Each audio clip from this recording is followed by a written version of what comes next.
स्मृतापि तरुणातपं करुणया हरन्ति नृणाम् अभङ्गुरतनुत्विषां वलयिताशतैर्विद्युतां कलिन्दगिरिनन्दिनी तटसुरद्रुमालम्बिनी मदीयमतिचुम्बिनी भवतु कापि कादम्बिनी। कल के पाठ में जो बोध को लेकर के विचार आया था कि शकुंतलादि विषयक जो रति है तत्प्रकारक दुष्यंत विशेष्यक जो बोध होता है, अभेद बोध होता है सामाजिक में, उस बोध को ही रस कहा गया है। और वह बोध जो है वो उद्देश्य विधेय भाव से 3 प्रकार का होता है। उसमें कुछ प्रश्न थे आप लोगों के, तो हम आज के पाठ में थोड़ा सा उसका फिर से विचार करेंगे समझने की दृष्टि से, और फिर आगे का जो पाठ है उसको देखेंगे। ठीक है, देखिए थोड़ा सा न्यायशास्त्र की दृष्टि से विचार करते हैं यहाँ पर। वस्तुतः न्यायशास्त्र में जो गुण हैं, गुण पदार्थ जो है, उसमें 4 ऐसे गुण हैं जो सविषयक होते हैं, है ना, अर्थात उनके विषय होते हैं। तो वो है ज्ञान, इच्छा, कृति और भावना।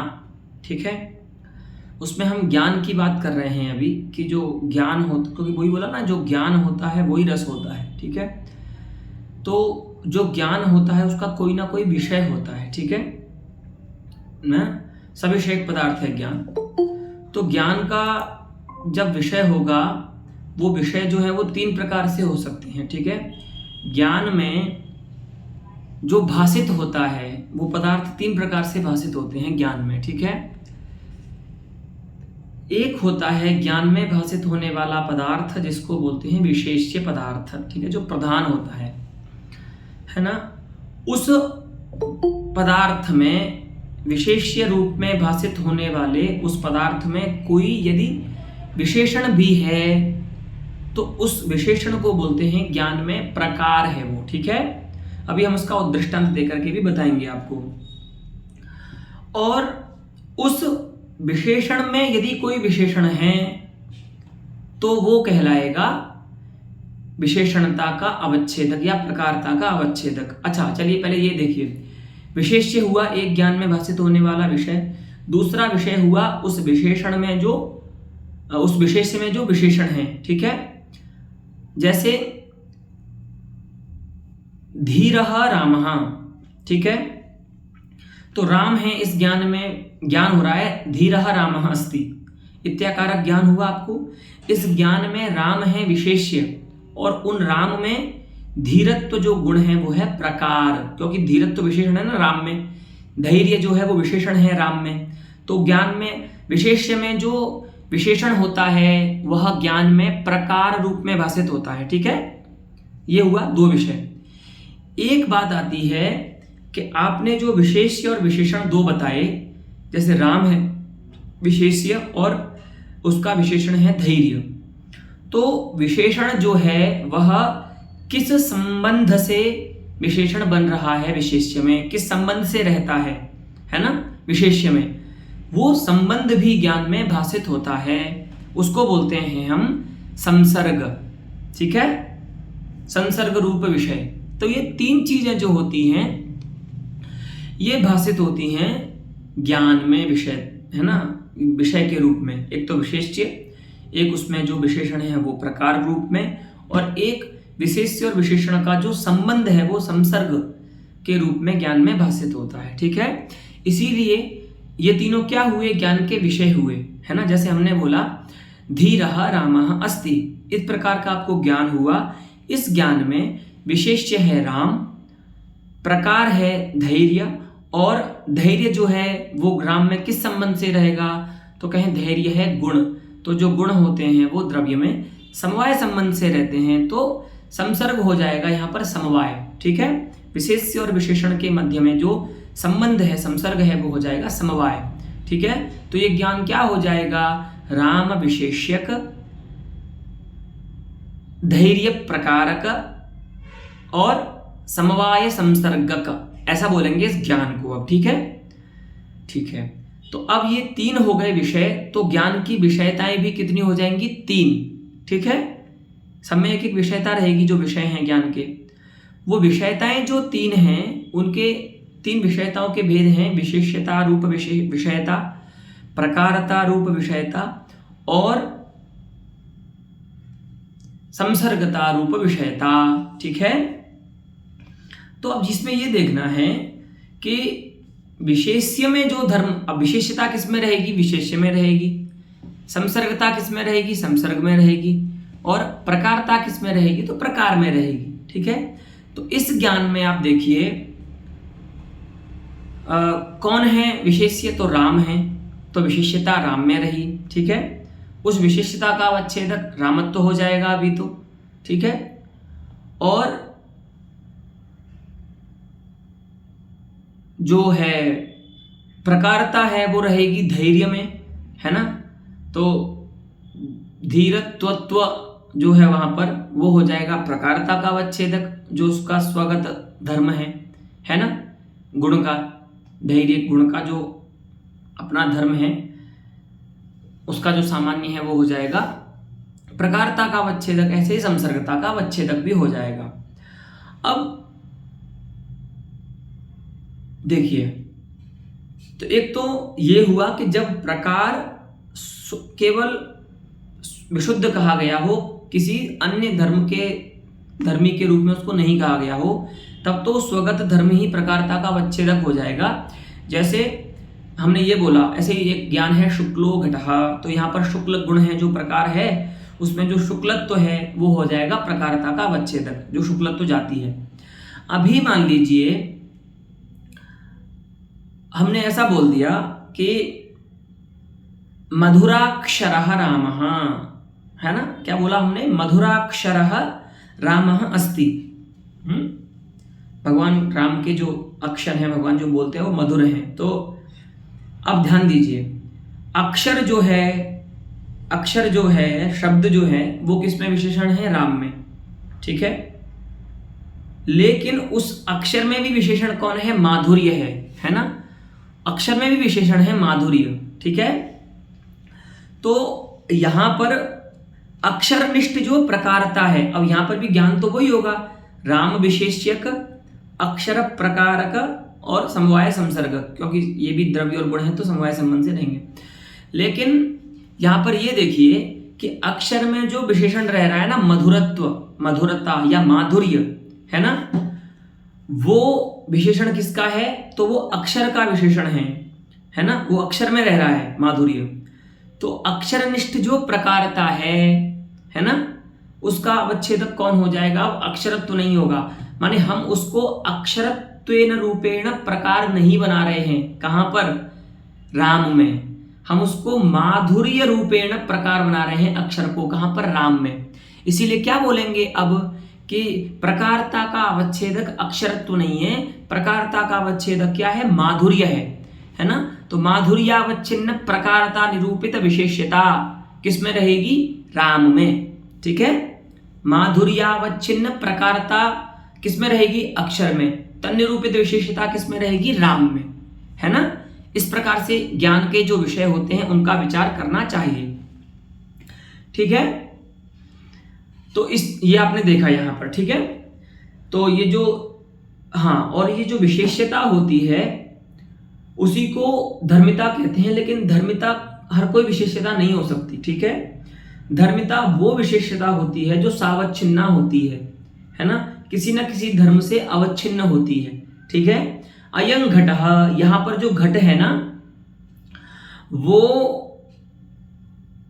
विशेष्य है ज्ञान में, लेकिन तन्निष्ठ जो विशेष्यता है वो घटत्वावच्छिन्ना है, किसी दूसरे धर्म से अवच्छिन्न नहीं है, तो उसको हम धर्मिता नहीं कहेंगे, है ना। ऐसे ज्ञान को अयं घटः में जो ज्ञान है ना, ये जो ज्ञान का विषय है ना धर्मी घट, वो धर्मी नहीं कहलाएगा, विशेष्य ही कहलाएगा।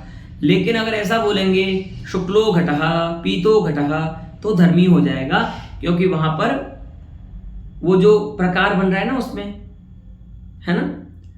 तो सावच्छिन्ना जो विशेषता होती है वो धर्मिता कहलाती है। आपने इतना भी समझ लिया। ठीक है, अभी हम आपको रसगंगाधर से बाहर का जो प्रकरण है वही बता रहे हैं कि यहाँ ज्ञान के विषय में कैसे विचार करना चाहिए। ठीक है, अब जैसे कोई भी ज्ञान ले लीजिए। ठीक है,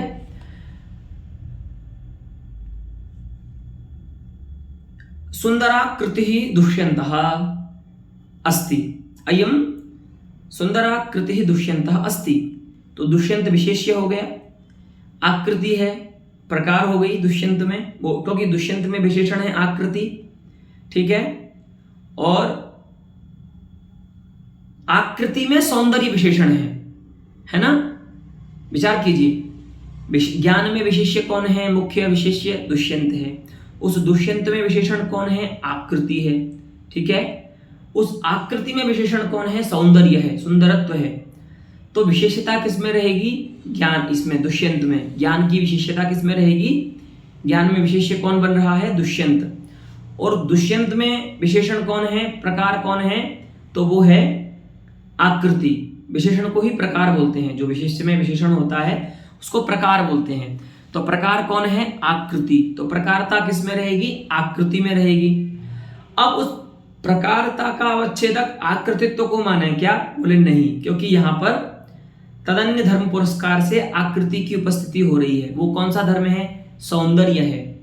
तो यहां पर जो आकृति निष्ठ प्रकारता है वह सौंदर्यावच्छिन्न हो जाएगी। ठीक है, तो क्या बोलेंगे, सौंदर्यावच्छिन्न प्रकारता, यानी कि प्रकारता का अवच्छेदक कौन हो जाएगा, सौंदर्य हो जाएगा। ठीक है, तो इस ज्ञान को बोलेंगे सौंदर्यावच्छिन्न प्रकारता निरूपकम दुष्यंतनिष्ठ विशेषता निरूपकम च इदं ज्ञानम। ठीक है, अथवा ऐसे भी बोल सकते हैं सौंदर्यावच्छिन्न प्रकारता निरूपित विशेषता घटनिष्ठ, ये दुष्यंतनिष्ठ विशेषताकम ज्ञानम, ऐसा भी बोल सकते हैं। ठीक है, बोलने के प्रकार अलग अलग है। तो इस प्रकार से ज्ञान के स्थल में जो विषय होते हैं उसके तीन, विशेष्य, संसर्ग और प्रकार, उनका विचार करना चाहिए। ठीक है, और उनमें जो धर्म रहते हैं वो तन्निष्ठ संसर्गता, प्रकारता अथवा विशेषता के अवच्छेदक होते हैं। ठीक है, तो जो धर्म जिसका अवच्छेदक होता है वह प्रकारता या विशेषता या संसर्गता तद्धर्मावच्छिन्ना कहलाती है।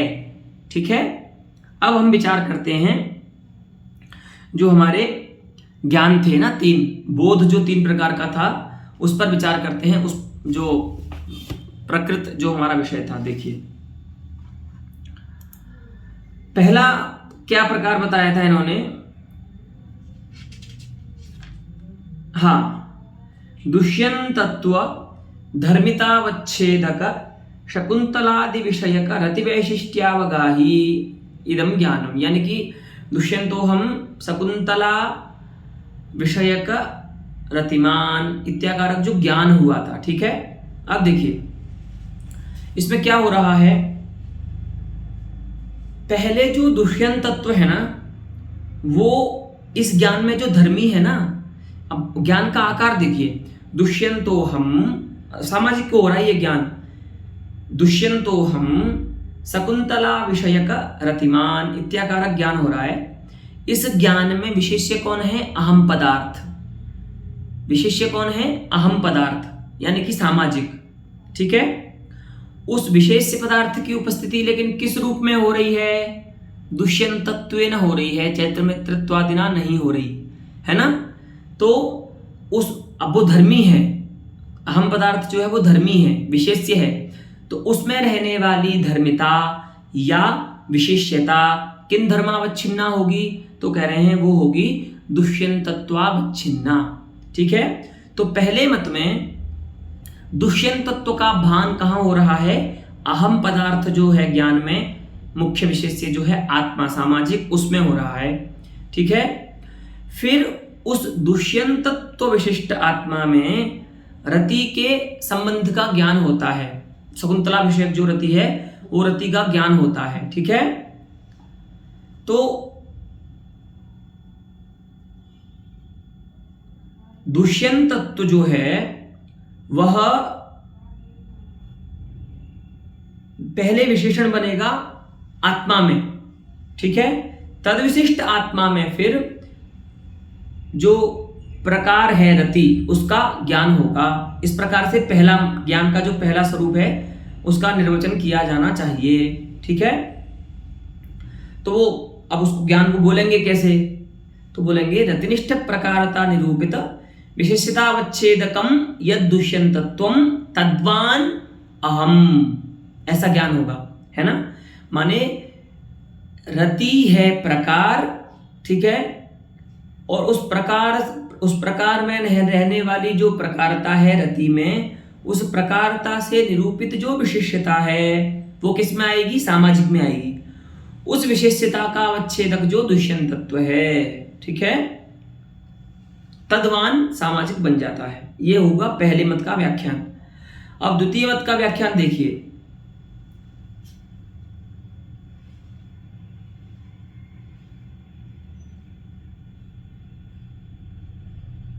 स्वात्मत्व विशिष्टे शकुंतलादि विषयक रति विशिष्ट दुष्यंत तादात्म्यावगाही। अब देखिए, पहले जो दुष्यंत तत्व था वो आत्मा में विशेषण था और उस आत्मा में प्रकारतया रति संबंध है, माने प्रकार रूप में रति रहता है, ठीक है, ज्ञान में। द्वितीय मत में क्या हो रहा है, रति जो है वह दुष्यंत में विशेषण बन रहा है, ठीक है ना।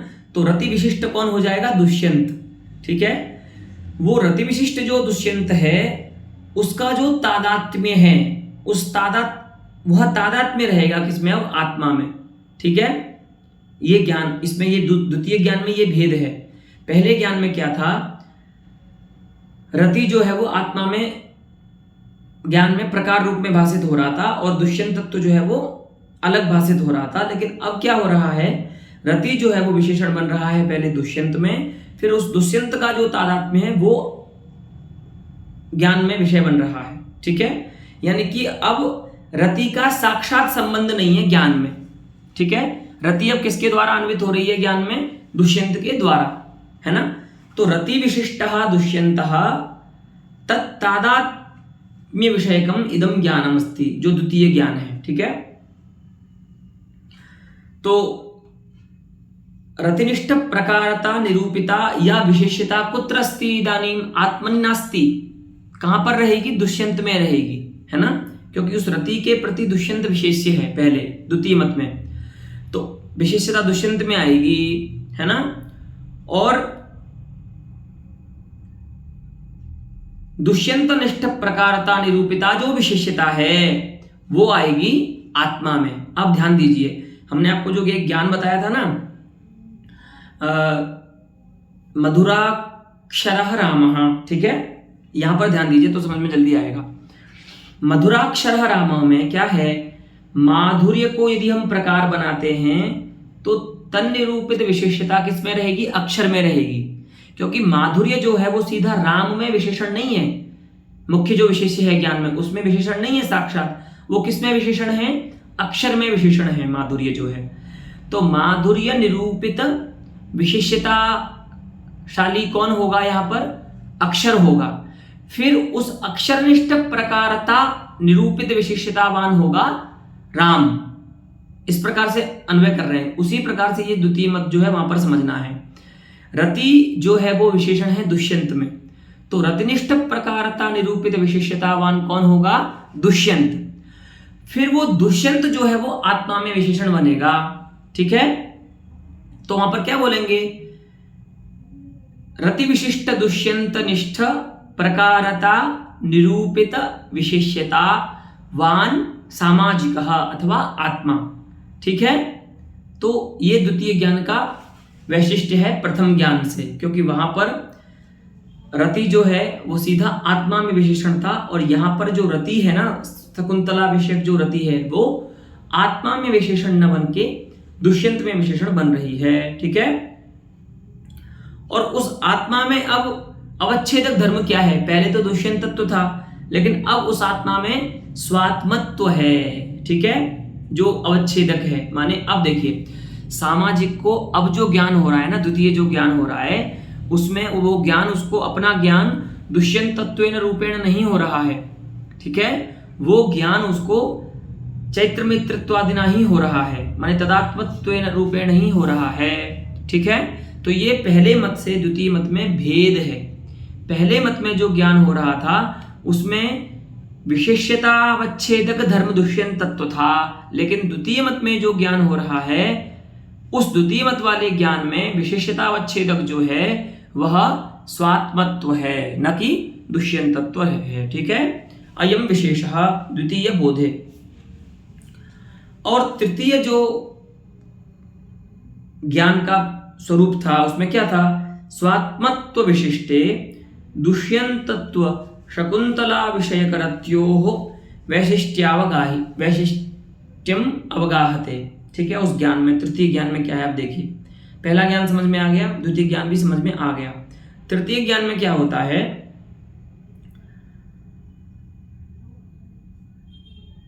आत्मनि दुष्यंतत्वम शकुंतला रतिश्च विशेषणम, दोनों ही आत्मा में विशेषण बन रहे हैं। आप देखिए, दुष्यंतत्व भी और शकुंतला विषयक जो रति है। तो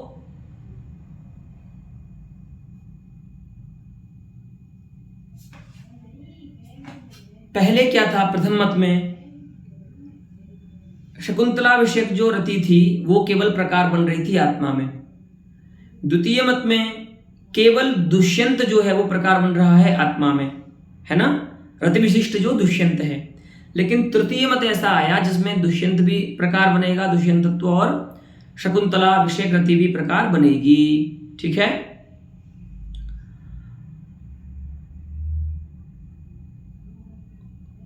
आत्मनि प्रकारता अस्ति। तो दुष्यंतत्वनिष्ठ प्रकारता निरूपित रतिनिष्ठ प्रकारता निरूपिता च विशेष्यता कुत्र अस्ति? आत्मनि। ठीक है, अब आत्मा में रहेगी विशेष्यता दोनों की प्रति, माने दोनों आत्मा के विशेषण बन जाएंगे, दुष्यंतत्व भी और रति भी। इन दोनों से विशिष्ट जो आत्मा है तद विशेष्यक जो बोध होगा वो भी रस रूप में माना गया है चतुर्थ मत में। इस प्रकार से तीन प्रकार के जो ज्ञान है उनको जानना चाहिए। ठीक है, अब इनका एक सामान्य परिचय और देते हैं कि पहले मत में क्या हुआ था? दुष्यंतत्व जो है वो विशेषतावच्छेदक के रूप में प्रतीत होता है और रति जो है वो प्रकार रूप में भाषित होती है। ठीक है, ये सार है इन तीनों ज्ञान में, किस विषय का किस किस रूप में ज्ञान होता है वो बता रहे हैं। द्वितीय मत में क्या होता है? दुष्यंत का जो प्रकारतया भान होता है और जो रति थी वो प्रकारतावच्छेदक के रूप में प्रतीत होती है। बताया था ना, रति निष्ठ प्रकारता निरूपित विशेष्यताश्रयः दुष्यंतः, फिर दुष्यंत निष्ठ प्रकारता निरूपित विशेष्यताश्रयः आत्मा सामाजिकः। ठीक है, तो अब यहाँ पर रति किस रूप में प्रतीत हो रही है? तो जैसे बताया था ना, मधुराक्षरः रामः में जो माधुर्य है, इस ज्ञान में जो माधुर्य है वो अक्षरनिष्ठ प्रकारता का अवच्छेदक बनेगा, माने प्रकारतावच्छेदक के रूप में प्रतीत हो रहा है। उसी प्रकार से द्वितीय बोध में जो रति है वो प्रकारतावच्छेदक के रूप में प्रतीत होगी और दुष्यंत जो है वो प्रकारता रूप में भाषित होगा, प्रकार रूप में भाषित होगा। ठीक है, तो दुष्यंतस्य प्रकारतया पुनः रतेश्च प्रकारतावच्छेदकतया भानम भवति द्वितीय बोधे। ठीक है, और तृतीय बोध में तो क्या होता है? दुष्यंतत्व और रति दोनों ही आत्मा में प्रकार रूप में भाषित होते हैं। ठीक है, इस प्रकार से ये जो ज्ञान है वो जो तीन प्रकार से हो रहे थे उनको समझना चाहिए। ठीक है, केवल विशेष माने विषय भेद नहीं है, केवल उद्देश्य विधेय भाव का जब हम परिवर्तन करते हैं तो ज्ञान में परिवर्तन होता जाता है। ठीक है, तो इस प्रकार के जो तीन ज्ञान संभव हैं चतुर्थ मत में, उन तीनों ज्ञानों को रस कहना चाहिए। ठीक है, उसके बाद बात आई थी कि उस ज्ञान में जो विशेषणी भूता प्रकारी भूता जो रति है वो रति शब्द माने अभिधा लक्षणा से तो ज्ञात नहीं हो सकती है और व्यंजना को आप मान नहीं रहे हो, वास्तविक जो दुष्यंत में प्रतीत होने वाली रति है। तो बोले क्या करें? तो बोले ऐसा कीजिए, जो चेष्टादि हो रहे हैं नट में उन चेष्टादियों से उसका अनुमान कर लीजिए, ठीक है, उस रति का, है ना। वही बता रहे हैं कि विशेषण ज्ञानार्थम अर्थात रते ज्ञानार्थम अनुमानम अभ्युपेयम, अनुमान कर लीजिए। यहाँ तक जो था चतुर्थ जो मत है रस के विषय में आचार्य जगन्नाथ ने जो बताया वो समाप्त हो जाता है, ठीक है। अनुमान का प्रकार इस प्रकार से होगा, दुष्यंतः शकुंतला विषय कृतिमान तादृश विलक्षण कटाक्षादि मत्वात्, है ना, पुराण दुष्यंतवत, है ना। इस प्रकार से अनुमान का वहां पर प्रयोग कर सकते हैं। अब हम चलेंगे जो रस के विषय में पंचम व्याख्यान है, ठीक है, आचार्य जगन्नाथ का, उसकी तरफ देखिए। मुख्यतया दुष्यंतादिगत एव रसः रत्यादिः कमनीय विभावाद्यभिनय प्रदर्शनकोविदे दुष्यंताद्यनुकर्तरि नटे समारोप्य साक्षात् क्रियते इत्येके। एके नाम आचार्य भट्टलोल्लटस्य मतं ये वदन्ति ते तत्मता मतवादिनः मतानुवादिनः आचार्याः इत्थम् आमनन्ति रसस्य स्वरूपम्, ठीक है। तो ये तो आप काव्य प्रकाश में भी आपने पढ़ाई है चतुर्थोल्लास में कि आचार्य भट्टलोल्लट के मत में जो रस की वास्तविक स्थिति है वो अनुकार्य में मानी गई है ना। रामादि जो अनुकार्य हैं, वास्तविक जो रामादि हैं रस उनमें होता है, वास्तविक जो रत्यादि है उनका जो रत्यादि है वही रस रूप होता है। तो बोलते हैं सामाजिक में कैसे आएगा वो, उसका अनुभव कैसे होगा, तो बोलते हैं कि उन वास्तविक रामादियों का पटु अभिनय करने से, है ना, प्रखर जो अभिनय है वैसा अभिनय करने से जो नट होता है उसमें वही रत्यादि हम उनका आरोप कर लेते हैं और उस आरोप से ही हमको क्या होता है, रस का अनुभव सामाजिकों को भी होने लगता है। लेकिन वास्तविक जो रस है वो रामादि अनुकार्यगत जो रत्यादि हैं वही रस हैं। अनुकर्ता में या सामाजिक में, जैसे अब तक हम क्या बोल रहे थे अन्य मतों में कि सामाजिक में जो कल्पित दुष्यंतत्व है उसके कारण जो शकुंतला विषयक रति है उसका जो अनुभव है वो रस कहलाएगा। अभी तक हम ऐसा मान रहे थे, लेकिन आचार्य भट्टलोल्लट के मत में ये वैशिष्ट्य है कि ये अनुकार्यगत जो रत्यादि है, वास्तविक जो रामादि है उनमें जो रत्यादि है सीता विषयक रत्यादि वही रसपद वाच्य होगा, ठीक है। अब देखिए, तो मुख्यतया अर्थात साक्षात संबंधेन दुष्यंतादिगतः, दुष्यंतादिगतः अर्थात वास्तविक दुष्यंतादिगतः। अब यहाँ पर दुष्यंत माने ऐसा नहीं समझना है कि जो नट दुष्यंत है अथवा भावना रूप दोष के कारण जो सामाजिक अपने को दुष्यंत मान रहा है वो दुष्यंत है, वैसा नहीं है। वास्तविक जो दुष्यंत है, ठीक है, तद्गतः उनमें रहने वाले जो रत्यादि हैं, शकुंतला विषयक जो रति है वही श्रृंगार रस है, ठीक है। तो बोले यहाँ पर कैसे आते हैं वो, है ना, सामाजिक तक कैसे आएंगे, उनका अनुभव कैसे लेकर के आएंगे, क्योंकि वो तो अनुभव करने नहीं बैठे हैं रस का, रति का श्रृंगार के रूप में। तो वो बताते हैं कमनीय विभावादि अभिनय प्रदर्शन कोविदे। कमनीयत्व जो है ना वो अभिनय में विशेषण है, यहाँ पर ये ध्यान रखिएगा समास करते वक्त, ठीक है। तो विभावादीनाम अभिनयः विभावाद्यभिनयः कमनीयश्चासौ विभावाद्यभिनयः।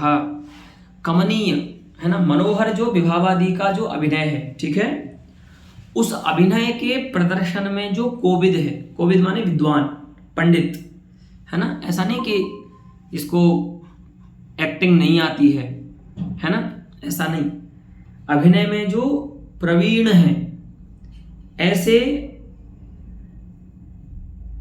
अनुकर्ता में, ठीक है, कमनीय विभावाद्य अभिनय प्रदर्शन कोविदे, उसके प्रदर्शन में, उसके अभिनय में, उसके अभिनय के मंचन में जो को पांडित्य है जिसके पास, उस पंडित में दुष्यंतादि अनुकर्तरी, दुष्यंतादि का जो अनुकरण कर रहे हैं, तत् स्वरूपानुकार रूप जो अभिनय है ना, दुष्यंतादि स्वरूपानुकार रूप जो अभिनय है, ऐसे अभिनय करने वाले उस अनुकर्ता में, अनुकर्तरी सप्तमी का एक वचन है ये, है ना, अनुकर्तरी नटे समारोप्य साक्षात क्रियते।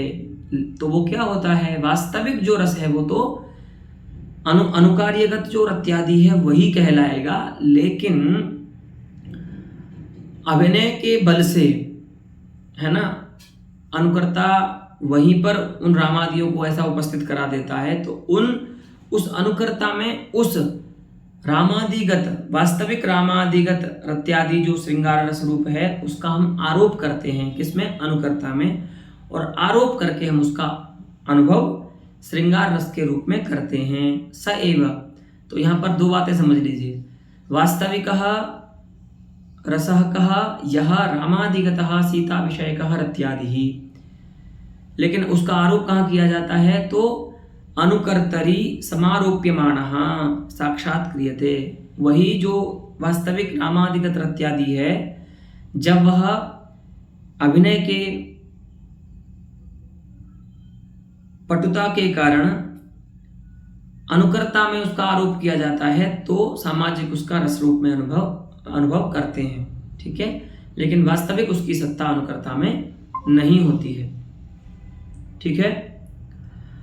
अब इसमें ज्ञान जो हो रहा है, वस्तुतः यहाँ पर भी ज्ञान ही रस है, लेकिन ये जो ज्ञान है ना, उस ज्ञान में दो प्रकार के अंश रह सकते हैं।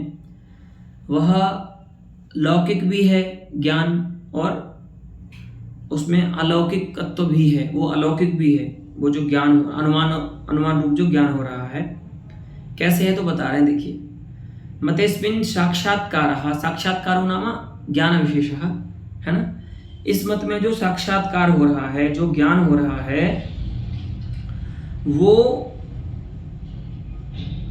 प्रागवत धर्म्यम से, है ना, और वो उसका स्वरूप क्या है, तो दुष्यंतोयम शकुंतलादि विषयक रतिमान, ठीक है, इत्याकार उसका स्वरूप है, और वो पहले के समान, माने चतुर्थ मत के समान, है ना, वो भी तीन प्रकार से हो सकता है उद्देश्य विधेय भाव के बदलने पर। तो उसमें जो धर्मी है, ठीक है, अयम दुष्यंतः, ऐसा अनुभव करते हैं ना आप देख करके, जो अनुकर्ता है उसको देख करके आपको क्या अनुभव होता है, अयम दुष्यंतः मम पुरोवर्ती यह दुष्यंतः सह शकुंतला विषयक रतिमान, ऐसा अनुभव करते हैं आप। ऐसा नहीं कि वो जो पुराना दुष्यंत था महाभारत वाला, है ना, पूर्ववर्ती दुष्यंत का ज्ञान होता है आपको, तो वो तो वस्तुतः दुष्यंत नहीं है। तो इदंत्वेन गृहीत जो दुष्यंत है, माने नट अनुकर्ता जो है, ठीक है, वो यहाँ पर धर्मी है, ठीक है। इदंत्वेन गृह्यमाण जो दुष्यंत है, तो वो अभी जो अनुकर्ता है वही हो सकता है। इदंत्वेन गृह्यमाण वो पुराना दुष्यंत नहीं हो सकता है, माने उस दुष्यंत के लिए अयम दुष्यंतः ऐसा व्यवहार नहीं कर सकते आप। तो अयम दुष्यंतः या जो व्यवहार कर रहे हो ना आप, नट के लिए ही कर रहे हो, ठीक है। तो ये जो दुष्यंत है वह शकुंतला विषय रति वाला है।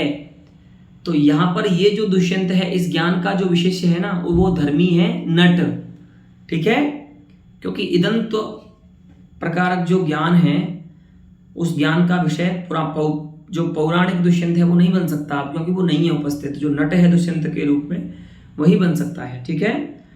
तो धर्मी अंश से अयम लौकिक साक्षात्कार, ठीक है, धर्मी के अंश में ये जो साक्षात्कार हो रहा है ना, ये लौकिक है, इसको समझिए। क्योंकि इदंत्वेन गृहीत जो दुष्यंत है वो तो आपके प्रत्यक्ष का विषय बन रहा है ना, अभी आप देख रहे हो, उसका चाक्षुष प्रत्यक्ष आपको हो रहा है ना, मंचन चल रहा है, मंच में बढ़िया वो शकुंतला को देख करके विलक्षण कटाक्षों को उत्पन्न उसके हो रहे हैं, विलक्षण उसके व्यापार हो रहे हैं, तो वो आपके प्रत्यक्ष का विषय है जो धर्मी है ना।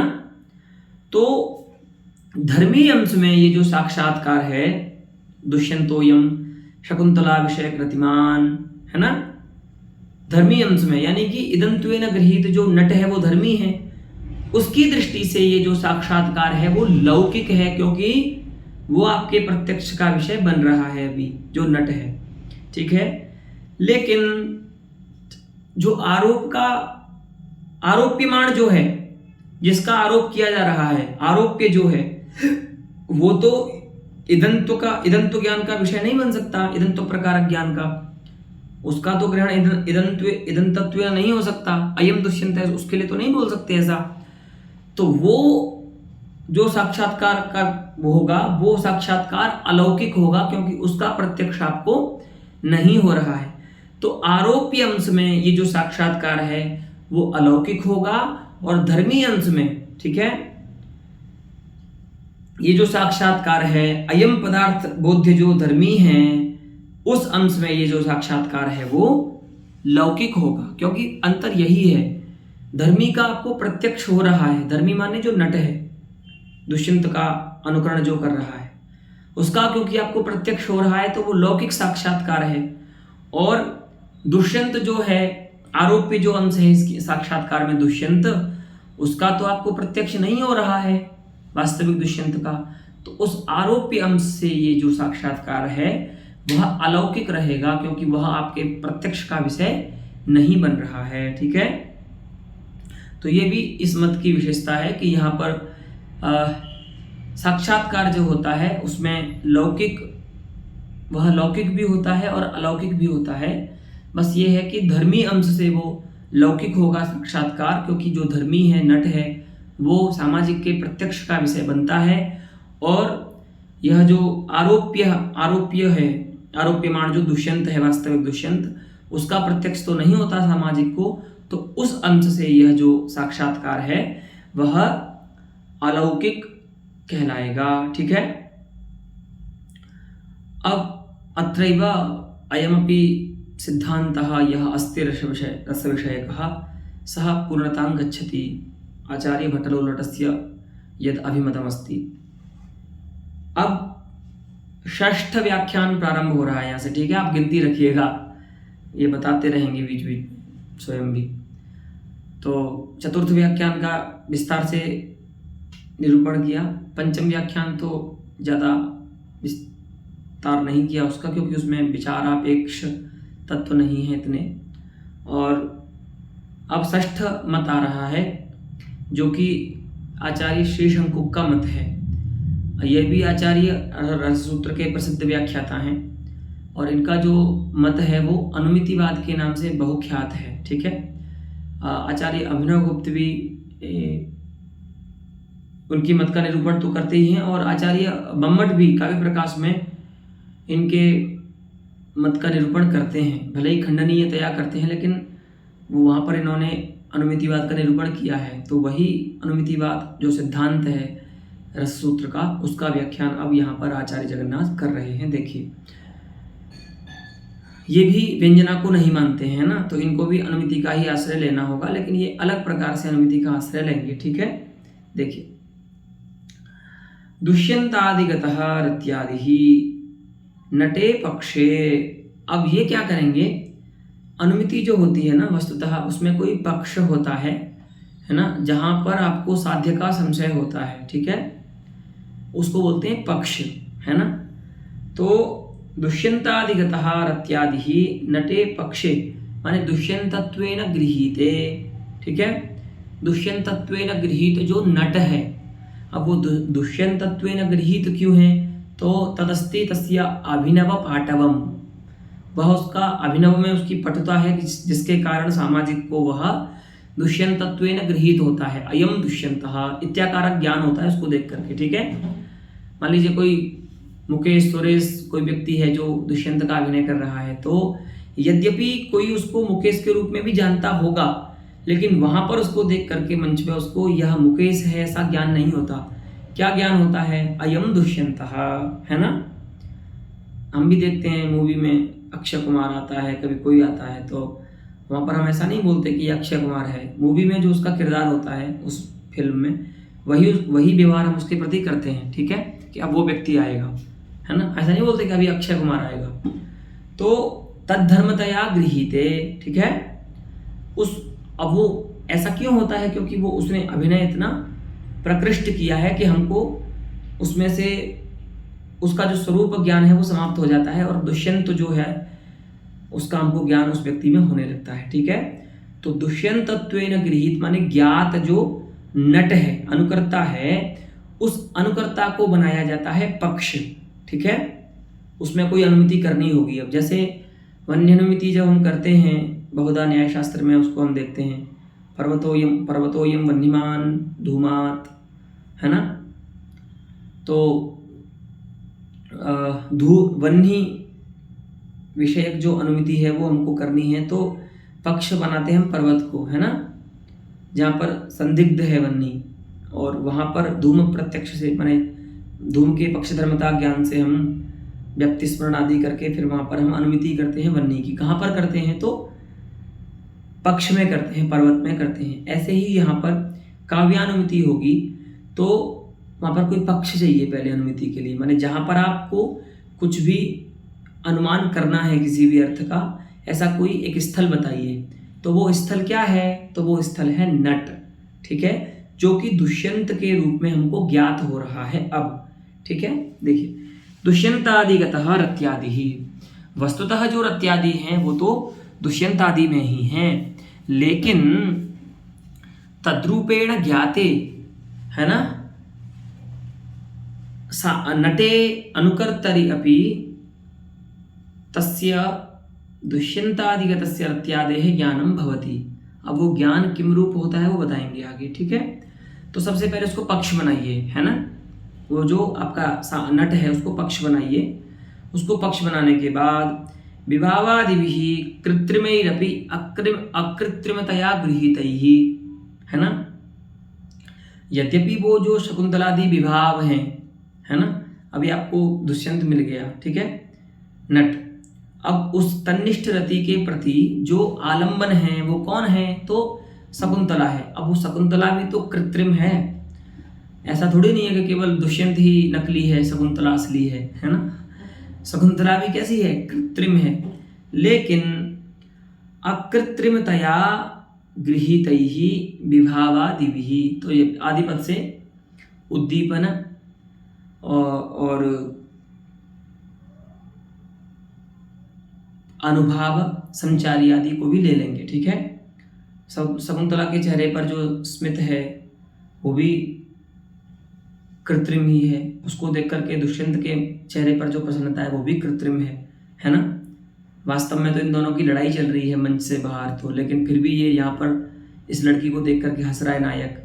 क्यों, क्योंकि वो शकुंतला के रूप में है और ये दुष्यंत के रूप में है, तो वो हंसी जो आ रही है वो कृत्रिम है। ठीक है, उसी प्रकार से संचारी भी कृत्रिम होते हैं। ठीक है, लेकिन वो अकृत्रिमतया गृहीत होते हैं। ठीक है, उनका ज्ञान, क्योंकि वहां पर भी भावना रूप दोष ही मानना रहेगा,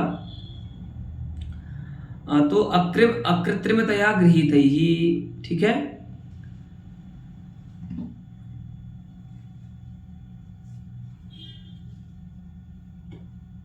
भिन्ने विषये अनुमिति सामग्र्यावलवत्वात् अनुमीयमानः रसः विभावादिभिः, ये यहाँ पर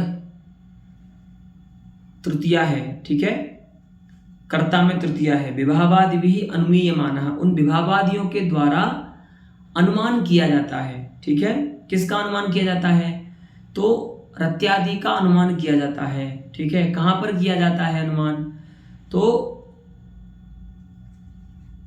ये किया जाता है नट में, इसमें अनुकर्ता में। ठीक है, तो अयम दुष्यंतः शकुंतला विषय कृतिमान, अनुमिति का स्वरूप वही रहेगा।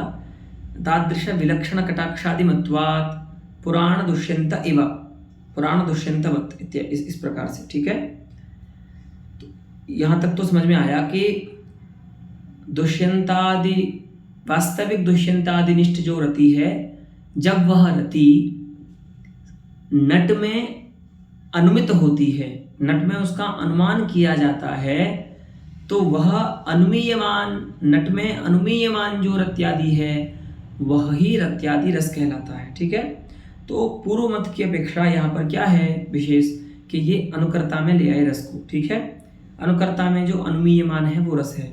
पहले मत में तो क्या था, भट्टलोलट के मत में, कि वहाँ पर मुख्य वृत्ति से अनुकार्य में ही रस की सत्ता बताई जा रही थी, लेकिन यहाँ पर अनुकर्ता में आ गई अब वो सत्ता रस की, है ना। कि वास्तविक दुष्यंतादि गत जो रत्यादि हैं, उन रत्यादियों का जब हम नट में अनुमान करते हैं विभावादियों के द्वारा, ठीक है, तो वह अनुमीयमान, उस अनुमान का विषय बनाया गया, साध्य रूप में विषय बनाया गया जो रत्यादि है, वह रत्यादि ही रस है, ऐसा इनका मत है आचार्य श्री शंकुक का, ठीक है। लेकिन यहाँ पर एक बात ये आती है बीच में प्रश्न कि देखिए, जब किसी स्थल पर समान विषयक प्रत्यक्ष सामग्री भी उपलब्ध हो जाए और अनुमान की सामग्री भी उपलब्ध हो जाए, ठीक है। यहाँ पर कोई प्रश्न ये कर रहा है कि आप रति का अनुमान कर रहे हैं, उसी प्रकार से अन्य भी तो वहाँ पर अनुभव आदि हैं, दुष्यंत में स्मित आदि हैं, तो उन अनुमानों का प्रत्यक्ष क्यों नहीं कर लेते? रति की अनुमान की क्या अपेक्षा है, उनका प्रत्यक्ष ही कर लीजिए, है ना। नट का तो प्रत्यक्ष हो ही रहा है ना, तो नट का प्रत्यक्ष को छोड़ करके आप रति का अनुमान करने क्यों जा रहे हैं? प्रत्यक्षात्मक ज्ञान जो होता है वो बलीय होता है, उसको छोड़ करके आप अनुमति क्यों कर रहे हैं, उसमें नट में रति की अनुमति क्यों कर रहे हैं, ऐसा प्रश्न होगा, ठीक है। तो यहाँ पर न्याय शास्त्र में समाधान देते हैं दार्शनिक के, देखिए, जब कहीं पर भी किसी स्थल में दो ज्ञानों का विरोध होता है, ज्ञान माने दो अलग प्रकार के ज्ञानों में विरोध होता है, तो देखिए प्रत्यक्ष जो है वो अलग ज्ञान है, इंद्रिय सन्निकर्ष से उत्पन्न होता है, और अनुमान जो अनुमिति जो है वो व्याप्ति ज्ञान आदि से उत्पन्न होने वाला अलग ज्ञान है, ठीक है। वहां पर इंद्रियार्थ सन्निकर्ष जो है वो कर्ण नहीं होता। तो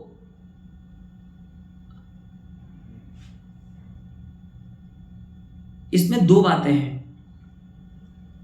अगर समान विषयक प्रत्यक्ष और अनुमिति की सामग्री उपस्थित है, ठीक है, जैसे कहीं पर आपको घट का प्रत्यक्ष भी आप कर सकते हैं, ऐसी स्थिति है आपके पास, ठीक है, माने घटक प्रत्यक्ष की सामग्री भी है। प्रत्यक्ष सामग्री माने चक्षु होना, जो भी प्रत्यक्ष माने जैसा भी प्रत्यक्ष करना है, तन्निमित्तक जो इंद्रिय है उसका होना और उसका विषय के साथ संयोग होना, आत्मा मनस संयोग होना और मन का इंद्रिय के साथ संयोग होना, ये सब प्रत्यक्ष की सामग्री है, ठीक है। तो अब ऐसा मानिए कि कहीं पर आपको घट के प्रत्यक्ष की सामग्री भी आपके पास है और घट का अनुमान भी आप कर सकते हैं, ऐसी सामग्री भी आपके पास है।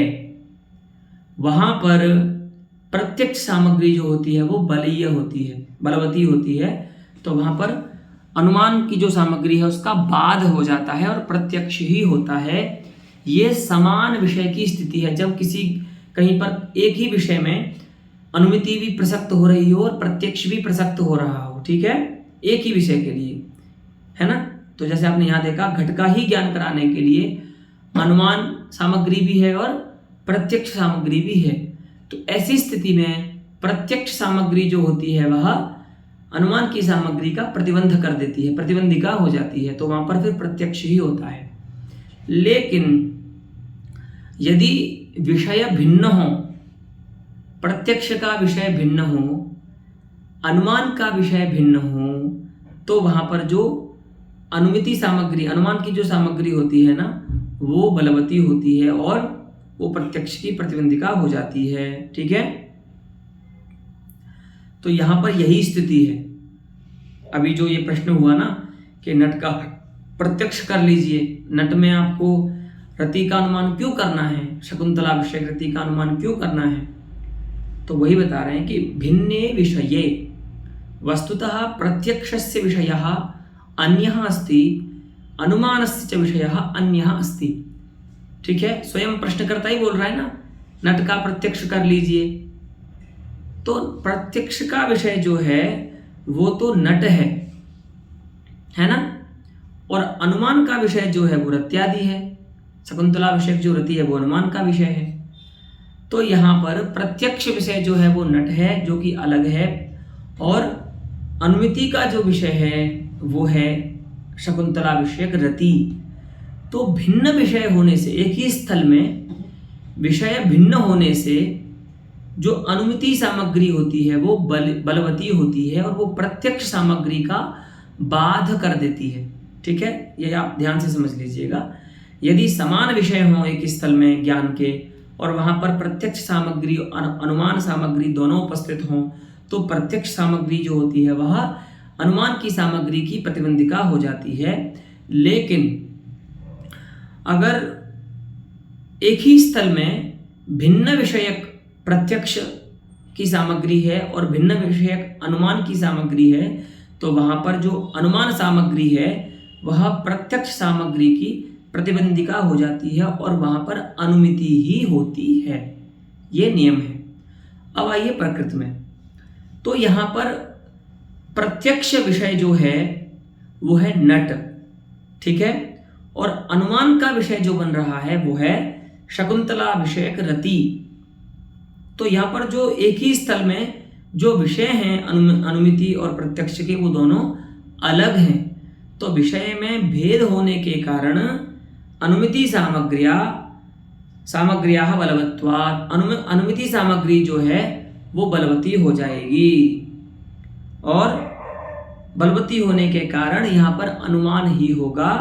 नट विषयक प्रत्यक्ष यहाँ पर प्रतिबंधित हो जाएगा उस अनुमिति सामग्री के द्वारा। यही यहाँ पर इसका अभिप्राय है। ठीक है, तो भिन्ने विषये माने शकुंतलादि विषयक रति रूपे भिन्ने विषये अनुमिति सामग्र्या बलवत्वाद् अनुमीयमानः यः नटे दुष्यन्तादिगतः रत्यादिः अस्ति, सः नटे अनुमीयमानः दुष्यन्तादिगतः रत्यादिरेव रसः इति एतेषां श्रीशंकुकाचार्याणां मतिरस्ति।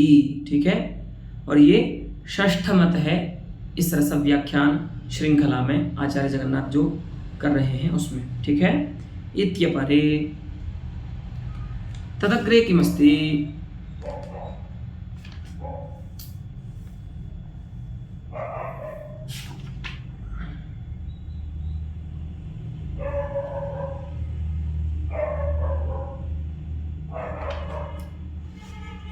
विभावादयः त्रयः समुदिताः रसाः इति कतिपये। ये तो तुच्छ मत है, इसमें तो ज़्यादा एक बस छोटा सा ही वाक्य लिख करके इसको समाप्त कर देते हैं आचार्य।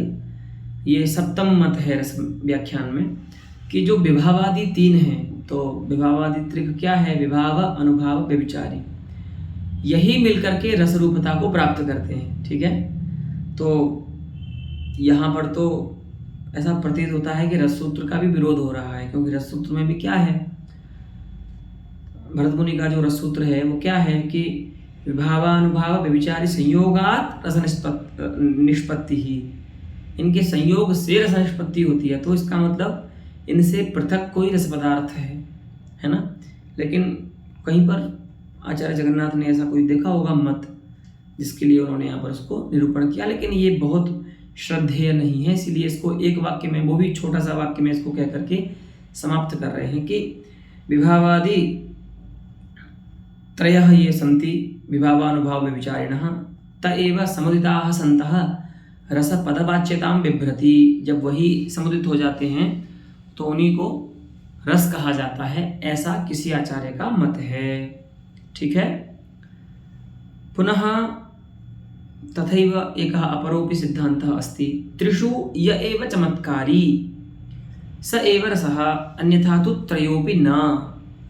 ठीक है, वो कहते हैं, फिर उनके बाद दूसरे आते हैं उनके ही भाई बंधु की, देखो भैया तीनों को रस मत मानो, ऐसा करो इनमें से तीनों में से जो चमत्कारी हो, विभावानुभाव व्यभिचारिणाम अन्यतमः यह चमत्कारी अस्ति स एव रसः भवतु, वही रस हो। ठीक है, न अन्य का रसता नहीं होनी चाहिए, यानी समुदित वो रस नहीं है, उनमें से एक जो चमत्कारी है वही रस कहलाएगा। तो और अन्यथा तो त्रयोपि न, अन्यथा अर्थात अचमत्कारिषु तेषु, अगर वो चमत्कारी नहीं है तो एक भी रस नहीं है, ठीक है, और त्रयोपि न, तो फिर तीनों का समुदाय भी हो जाए तो भी वहाँ पर रस नहीं होगा। इति बहवः, ये इस प्रकार की जो मति है वो बहुत सारे आचार्यों की है। ठीक है, इत्थम् अत्रैव अद्यतनपाठः समाप्तो भवति। पुनः अस्याम् एव रसनिरूपणप्रस्तावनायाम् अग्रेपि केचन सिद्धान्ताः सन्ति, तेषां विमर्शं वयम् आगामिनि पाठे विधास्यामः। अस्तु तावत्।